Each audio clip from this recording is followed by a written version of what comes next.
নাও ফোনটা রেখে এবার খেয়ে নাও।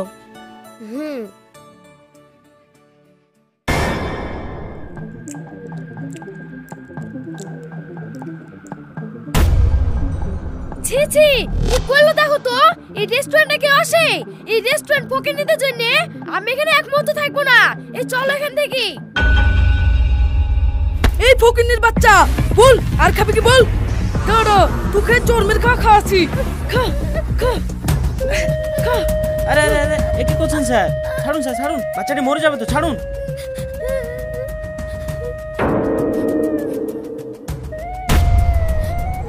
স্যার, ও বাচ্চা ছেলে ভুল করে ফেলেছে, ওর হয়ে আমি আপনার কাছে ক্ষমা চাচ্ছি। সরো, ও যে কত খেতে পারে তাও আমি দেখছি।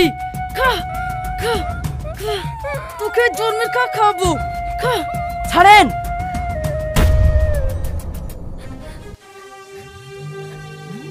আপনি কি মানুষ?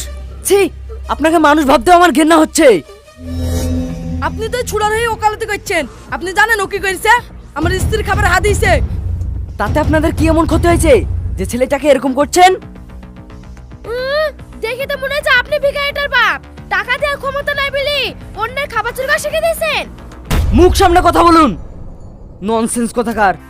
পরনে দামি পোশাক থাকলেই ভদ্রলোক হওয়া যায় না। ভদ্র মানুষ হতে গেলে মনটাও পরিষ্কার রাখতে হয়। ম্যানেজার, ইনাদের খাবারের বিল আমি দিয়ে দিচ্ছি। ইনাদেরকে নতুন খাবার এনে দিন। এই নিন। চল বাবু।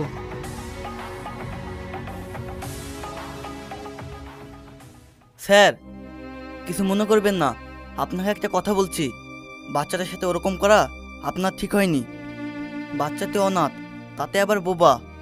বাজারের সব লোকই ওকে খুব ভালোবাসে। হয়তো ভুলে ও এটা করে ফেলেছে। চলো যান, আপনারা বসুন, আপনাদের খাবার আমি পাঠিয়ে দিচ্ছি। ম্যানেজার সাহেব, একটু আগে যে মানুষটির গলা শুনলাম, সে লোকটি কোথায় গেল? আপনি কার কথা বলছেন বলুন তো? আরে একটু আগে যে বাচ্চাটির জন্য কথা বলছিল, আমি তার কথাই বলছি। গলাটা আমার খুব চেনা চেনা মনে হচ্ছে। উনি কোথায় গেল একটু বলতে পারবেন? ও, আপনি সেলিম ভাইয়ের কথা বলছেন? উনি তো চলে গেলেন। কি? ওনার নাম সেলিম? আপনি ঠিক বলছেন তো? হ্যাঁ, আমি ঠিকই বলছি। ওনার নাম সেলিম। কিছুদিন হলো এই বাজারেই থাকে। খুব ভালো মানুষ, কারোর প্রতি অন্যায় সহ্য করে না। ওনাকে আমার খুব দরকার। আপনি কি বলতে পারবেন ওনাকে কোথায় পাওয়া যাবে? হ্যাঁ, আপনি সামনের মোড়ে চলে যান, ওখানে একটা বিশ্রামখানা আছে, ওখানে গেলে পেয়ে যাবেন। ঠিক আছে।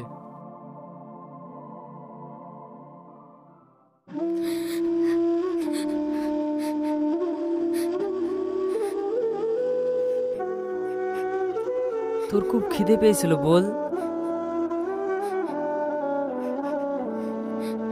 এই নে, এটা খা। একটু পরে গিয়ে দুজন মিলে হোটেলে ভাত খেয়ে আসবো।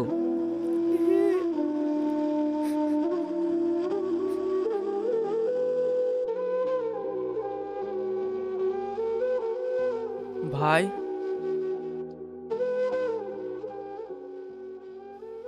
তোরা কি অবস্থা ভাই? আরে আলি, তুই আমার ঠিকানা কোথায় পেলি? তুই এইখানে? তুই জানিস আমি তোকে কত খুঁজেছি? কেন রে, আমাকে আবার তোর কি প্রয়োজন হলো? সেসব কথা পরে হবে, আগে বলতো তোর এই অবস্থা কি করে হলো? সে অনেক কাহিনী। তুই পড়াশোনা করতে বিদেশ চলে গেলি, তার কিছুদিন পর আব্বা মা অ্যাক্সিডেন্ট করে মারা গেল। আমি অনেক কষ্ট করে পড়াশোনা করে একটা আর্মি চাকরি পেলাম, তারপর বিয়েও করলাম। আমার বউ বাপ মায়ের একমাত্র মেয়ে হওয়ায় আমাকে ঘর জমায় থাকতে হলো। আমি তাদের সাথে থাকতে লাগলাম, কিন্তু হঠাৎ একদিন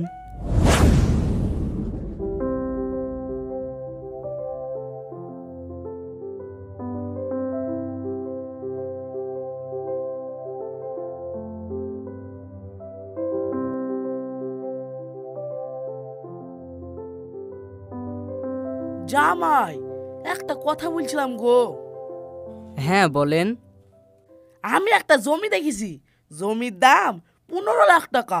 আমার কাছে তো অত টাকা নাই, তুমি টাকাটা দিলে জমিটা লিয়া হয়তো। এত টাকা আমি এখন কোথায় পাবো? কিছুদিন আগে তো 4 বিঘা জমি কিনলেন, তাতে আমি 30 লাখ টাকা দিলাম, সবই তো আপনাদের নামে করেছেন। কই ওইখান থেকে তো আমার নামে একটুও দেননি। জামাই ইয়াবার তুমি কিরকম কথা বলছো? আমাদের মানেই তো তোমার, তুমি আমাদের একমাত্র জামাই। হ্যাঁ সবই তো বুঝতে পারছি, আপনারা টাকা ছাড়া কিচ্ছু বোঝেন না। কি বললা তুমি? আমার ফ্যামিলি টাকা ছাড়া কিছু বোঝে না? তুমি এই বাড়িতে থাকছো, খাচ্ছো, আবার তাদেরকে কথা শোনাচ্ছো। শোনো, আমি তোমাদের খাচ্ছি না, বরং তোমার বাপ মা তুমি আমার টাকায় খাচ্ছো, আখের গোছাচ্ছ। তোমার বাপ তো লোকের মুনিশ খেটে খাইতো, ভাগ্যিস আমার সাথে তোমার বিয়ে হয়েছে, তাই তোমার বাপ এখন ভদ্র লোক হয়েছে। জামাই কি যে বলে, আমি কেন কাজ করবো? যার জামাই চাকরি করে তার শ্বশুর মুনিশ খেললে তোমার মান সম্মান যাবে না? বাহ, আপনি কত ভাবেন দেখছি। দেখো, তুমি আমার আব্বা আমাকে অপমান করতে পারো না। এই বাড়িতে থাকতে হলে আমাদের কথা মতো চলতে হবে। কি? আমি পারবো না তোমাদের কথা মতো চলতে। না পারলে থাকতে হবে না। তোমার মতো অনাথের সাথে বিয়ে হয়ে আমার জীবনটা শেষ হয়ে গেছে। এত বড় কথা! ছি, আমি এক্ষুনি ডিউটিতে চলে যাব, এখানে আমার আশাটাই ভুল হয়েছে।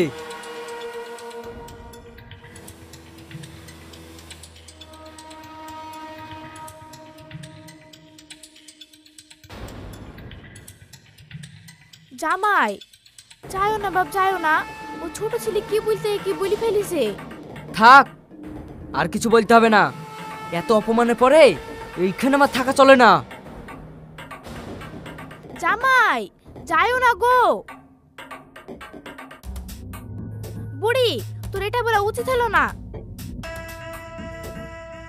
ছাড়ো তো, ও ঠিক এই বাড়িতে ফিরে আসবে। আমরা ছাড়ার কোনো গতি নাই। ঠিক বলেছিস, এই না হলে আমার মেয়ে। বলছি ও চলে যাচ্ছে, যা তুই ওকে পরে বুঝি পাজি জমির টাকাটা আদায় করিস। ঠিক আছে আব্বা। জামাই হলো আমার, বুঝছো? সোনার ডিম পাড়া হাঁস। দেখো, এসব করতে কি মেয়ের জীবনটা শেষ করে দিও না জানি। টাকাই সব কিছু, টাকা থাকলে কত জীবন তৈরি হবে, বুঝছো? যা খুশি করো গা, আমি কিছু বলতে পারবো না। যা মা, ঘরে যা।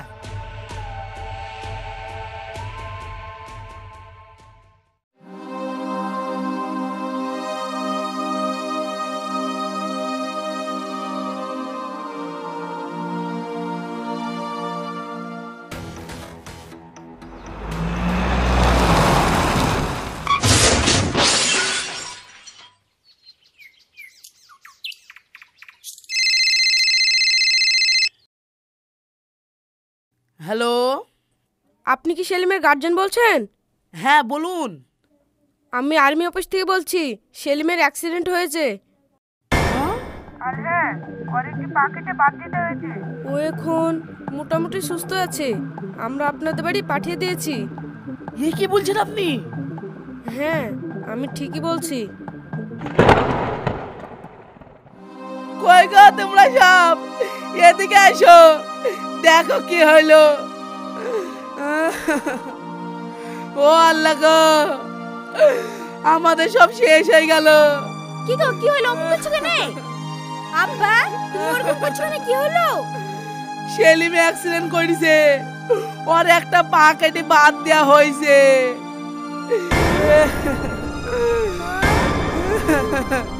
ও আল্লাহ গো, আমাদের কি হয়ে গেল?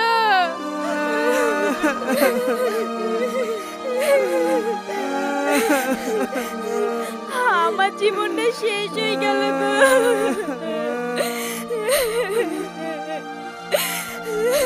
না, আমার কাটলে হবে না, তোমরা চুপ করো, আমার কিছু একটা করতে হবে।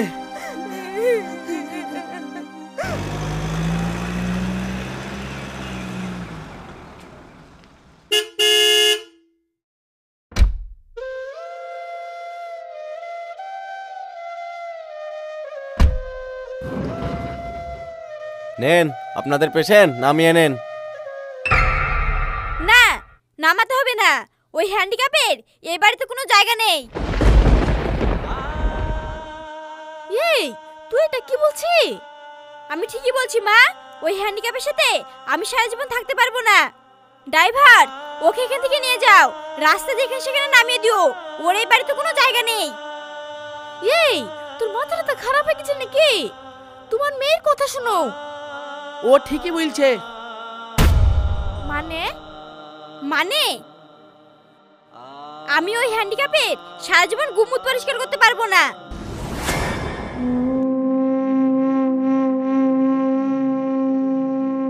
চুপ কর, কি বলছিস?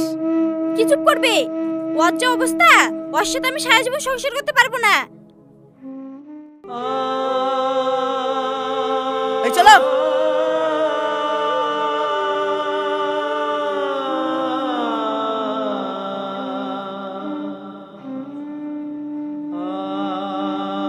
হায় রে বেঈমান, তোদেরকে চিন্তা আমি এত বড় ভুল করেছি।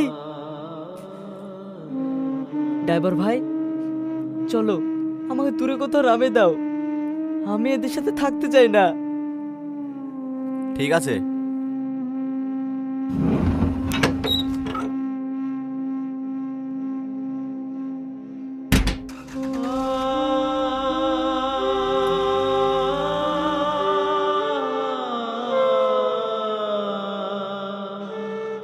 সেই থেকে আমি এখানেই থাকি, চাকরিও নেই, ওরাও নেই, এই রাস্তায় আমার জীবন কাটে।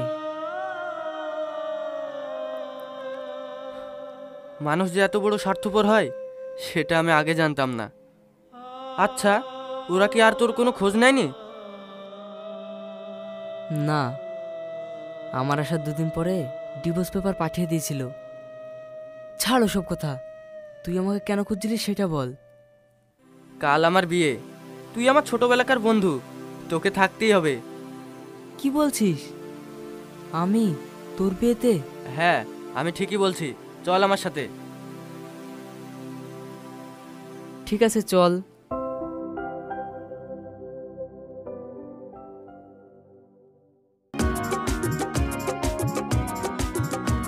ওই তো মৌলানা সাহেব চলে এসছে। বসেন মৌলানা সাহেব, বসেন। হ্যাঁ হ্যাঁ, টপ করে পিঠা পড়ে দেন। আমি এই বিয়ে করব না।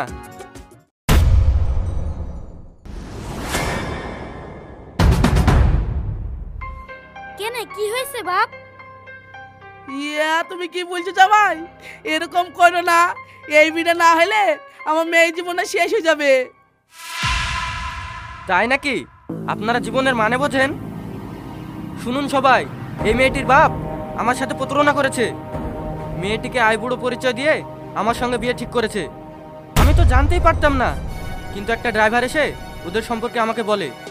আমি যাচাই করতে গিয়ে দেখি যে ছেলেটির সঙ্গে ওর আগে বিয়ে হয়েছিল সেটি আমার খুব কাছের বন্ধু। এইসব কথা তোমাকে কে বলেছে? এইসব কথা সব মিথ্যে, তোমার কথা ভুল আছে জামাই। হুঁ, তাই নাকি? ঠিক আছে, আমি এক্ষুনি প্রমাণ করে দিচ্ছি। সেলেম,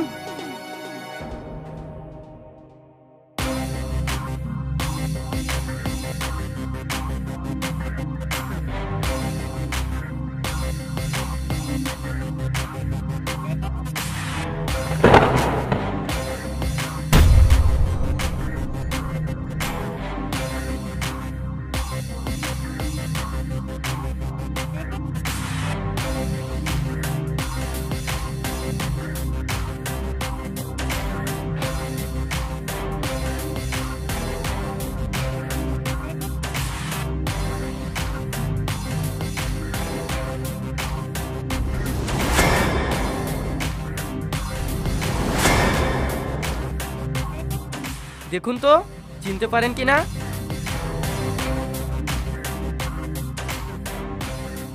কে এটা? এটা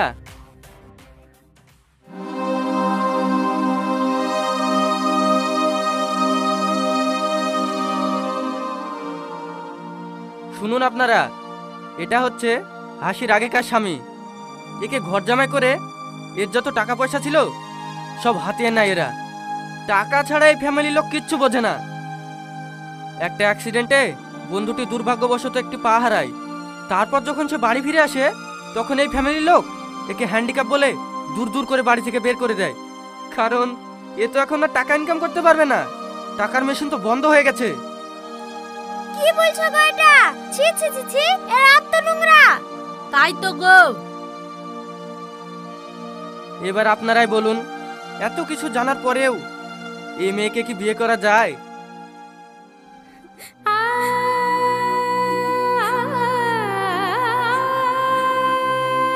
আমি জানি আমার এই ভুলের কোনো ক্ষমা নেই, তবুও তুমি আমাকে ক্ষমা করে দাও।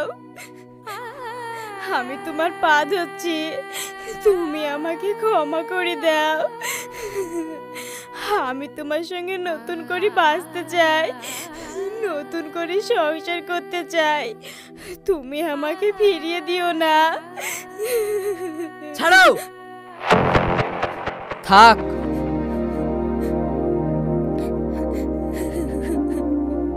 অনেক দেরি হয়ে গেছে, তোমার সাথে থাকা আমার পক্ষে আর সম্ভব না। ভালো থেকো।